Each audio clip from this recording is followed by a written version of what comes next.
The real question is, why am I sitting here editing this enormous thing when I should be practicing? She's so lonely. Hello to anyone who may have stumbled across this video. My name is Peter Tracy, as you may already know, and I've been known to do some album reviews from time to time.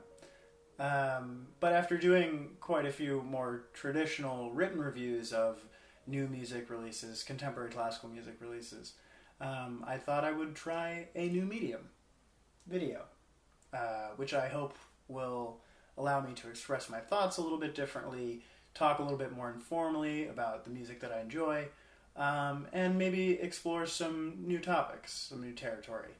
So I thought I'd start today by talking about the newest release from the one and only John Luther Adams, titled Lines Made by Walking.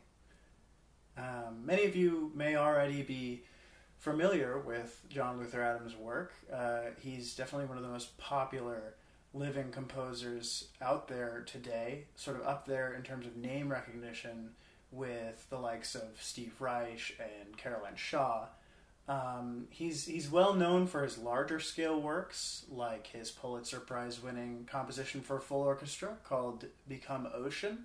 And I also quite liked the sequel to that piece, Become Desert, as well as the recently released recording of the third installment of the trilogy, Become River, which I will link to in the description if you haven't already heard it. It's pretty good.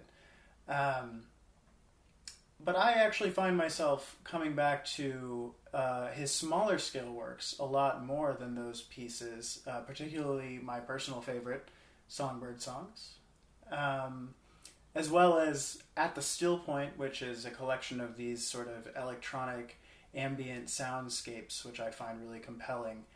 And what we have here is, in fact, a collection of smaller scale chamber works, too, in fact.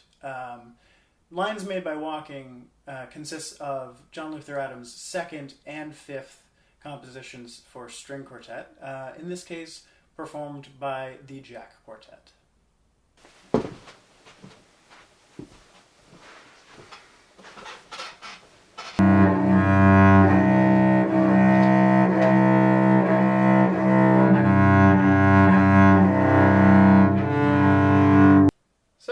The album gets started with the title piece, Lines Made by Walking, which is in three movements, titled Up the Mountain, Along the Ridges, and Down the Mountain. So, as you can see, John Luther Adams is very much on brand here in terms of his choice of themes. I'll be honest, this opening movement really did sort of catch my attention. We get started with this nice five-note rising motif at the very bottom of the cello's range that I think really works well at depicting kind of starting at the bottom of a mountain and starting to struggle your way up. It sounds kind of like this.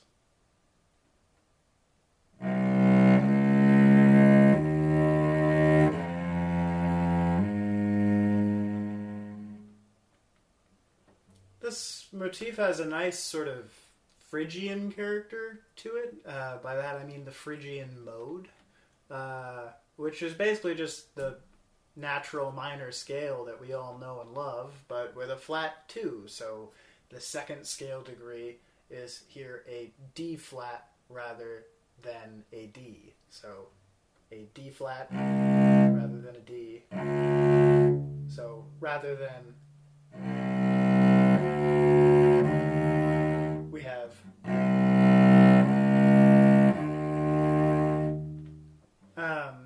you also get that nice almost like half step resolution from C to D flat, and it also almost like flirts with the major pentatonic scale.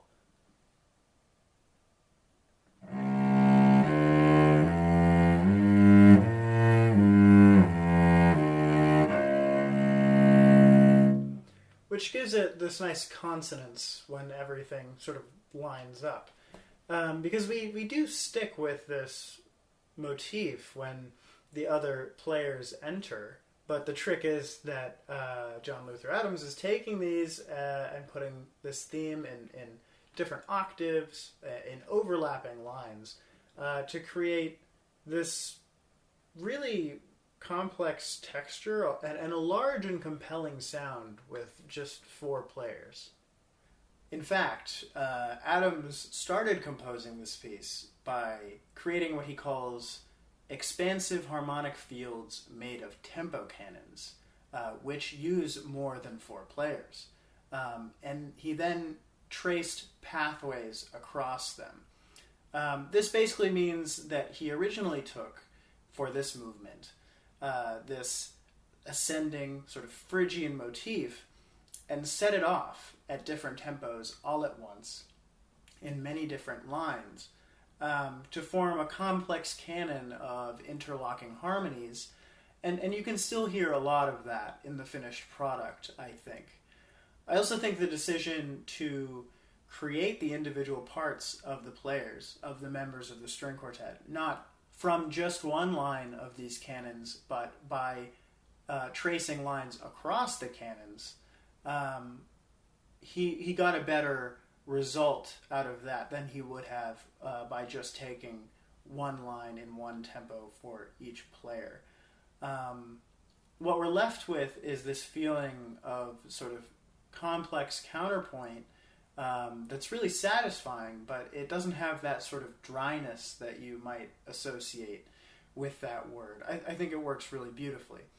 For me, the first movement does a great job of capturing the huge wash of texture where you can't really tell the difference between individual players or sections, and that sort of reflective, expansive feeling that you get out of John Luther Adams's larger scale works, and just kind of taking that and putting it in a more intimate setting.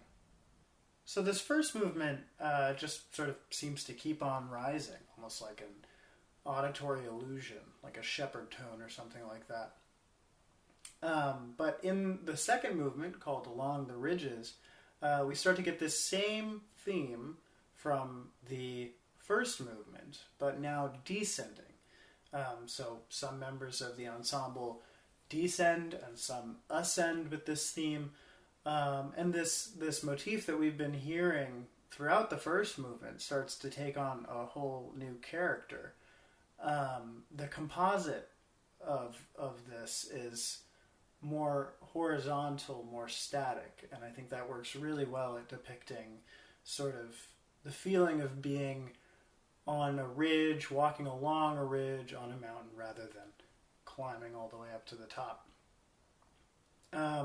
Here I can't help but think that with that sort of small change in direction of this simple, repeated motif, this piece feels a little bit more post-minimalist than some of his other work. And some of you may disagree with me on that, that's fine. By that I mean that it's sort of part of the same conversation, it seems to me, as the works of people like Steve Reich and Philip Glass, and even maybe John Adams, who is another composer who's still alive and kicking. Confusing, I know. The last movement, called Down the Mountain, somewhat predictably starts high up in the violins, like you're at the peak, and falls continually downward, much like the first movement went upward. My Phrygian suspicions were really further confirmed by the repeating line here, which is only slightly different from what came before, in that we've essentially filled in some of the rest of the notes of the Phrygian scale. Sounds kind of like this.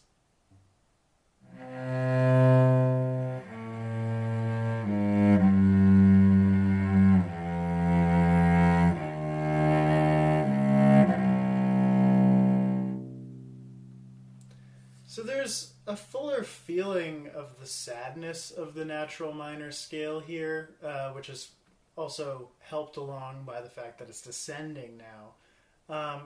And there's also more of a sense along with that of like descending suspension and release. But honestly, while I do think this movement is a very logical conclusion to the piece, I do think it's the weakest movement of the three. That's not to say I didn't enjoy it, but it didn't quite hit me as hard, especially on first listen, as maybe the first movement did. That could be for any number of reasons, but I think part of it is that here the instruments tend to move a little bit more in pairs, in little groups, and as a result, there's less, independent movement going on, less of that sort of feeling of not knowing what instrument is playing what, less of that wash of sound, and as a result, we miss out on a little bit of that weight and depth that I loved about the first couple movements. Overall, though, I loved this piece, and I think it serves as a really great example of the way that JLA's penchant for using nature as the program and inspiration for his work works really well for the kind of music that he's making. Even though harmonically and melodically we're working with pretty simple material here, the way that it's arranged and the counterpoint of it, the textures, they all give the music this really hypnotic and almost melancholy feeling to it a lot of the time. And coupling that with the idea of here ascending and descending a huge expanse of mountainside almost grounds it in a certain sense, gives it a more specific and evocative feeling. So, a small tangent here. It seems to me that despite John Luther Adams's popularity, explicitly programmatic music of the type that he writes, meaning music that attempts to depict or represent something external from the music itself, whether that be a landscape or a piece of literature, that kind of music is still sort of frowned upon by a certain subset of the contemporary classical music world, of the experimental and avant-garde music world that likes to take itself kind of seriously. I suppose we have people like the mid-20th century serialists, Boulez and the gang, to thank for that one in a certain sense. But I also always think of this quote from Gerard Grisey, whose music you should check out if you haven't already. Grisey says, "We are musicians, and our model is sound, not literature, sound, not mathematics, sound, not theater, visual arts, quantum physics, geology, astrology, or acupuncture." Now, I love and respect Grisey's music as much as the next guy, but in the case of John Luther Adams, I may have to disagree with him here. I mean, who says you can't write a piece about acupuncture if you want? I might do it just to spite him at this point. I don't know. And John Luther Adams seems to have made quite a career for himself writing pieces that are essentially about geology.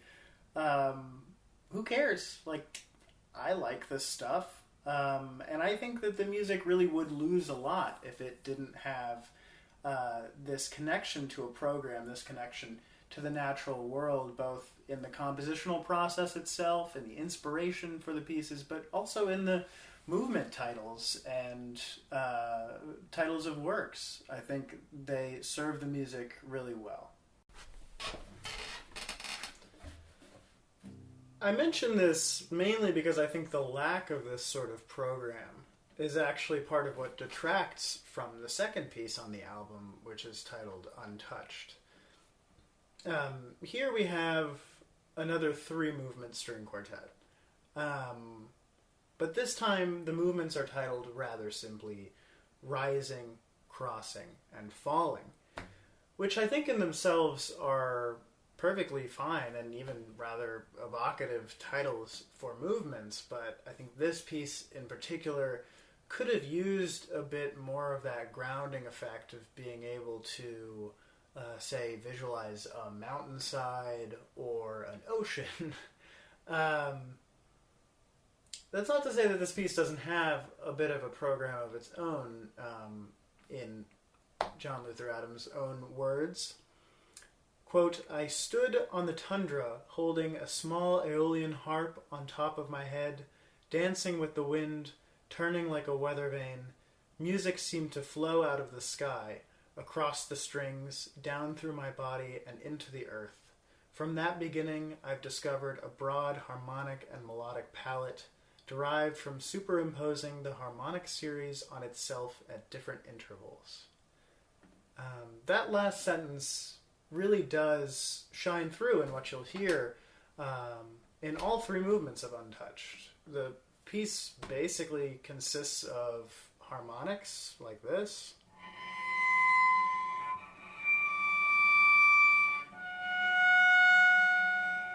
or open strings, which gives the piece this sort of airy resonance and means that, in reference to the title, the musician's fingers never touch their fingerboards, which is kind of clever, I think. That said, while I still enjoy this piece, it does somehow feel a little bit more monochromatic and less substantial than, say, the first 2 movements of Lines Made by Walking. I think that airy, sort of floating quality was definitely what John Luther Adams was going for here. And the piece does in some ways remind me of the soundscapes on At the Still Point, for instance, which I love. But here there's less of the sort of timbral interest, the tone color interest, and variety that we see in those smaller electronic pieces. There's a lot of going up and down the harmonic series here, like this.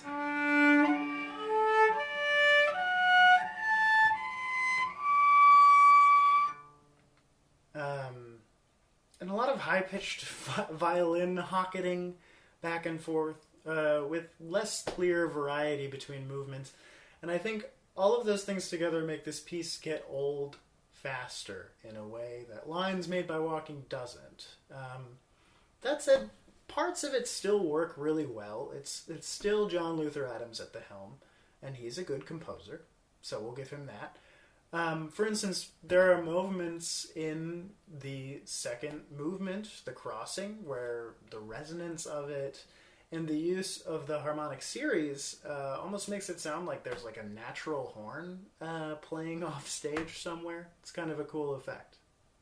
In both of these pieces, there are a lot of open intervals, octaves, fifths, that kind of thing, that really appropriately continue to be evocative of the wide open spaces of America. Thanks, Copeland. But there are also parts of Lines Made by Walking, for instance, that almost have this contemporary neoclassical or neo-baroque almost aspect to them, which kind of remind me of parts of Caroline Shaw's recent album of string quartets called Orange, which I will link to in the description, along with my written review of it. Thank you very much. But John Luther Adams' music can't really be reduced to any of that. You can compare it to other composers, but he really does have his own sound going on. It always sounds to me like the music just sort of started playing out of the rocks, or like a wind chime that you just set off and listen to for about a half hour.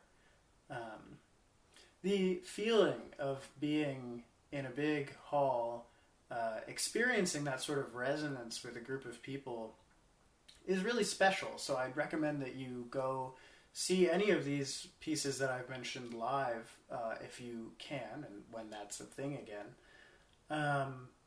I think that these pieces and John Luther Adams' work would benefit a lot from being played live. And I might even feel differently about a piece like Untouched if I were to be forced to listen that closely. Anyway, those are my thoughts on this newest album by John Luther Adams and the Jack Quartet. I hope you enjoyed this review, and maybe it served as a good sort of starting point for you on John Luther Adams if you've never heard of him before, and you can do your own digging. Anyway, later.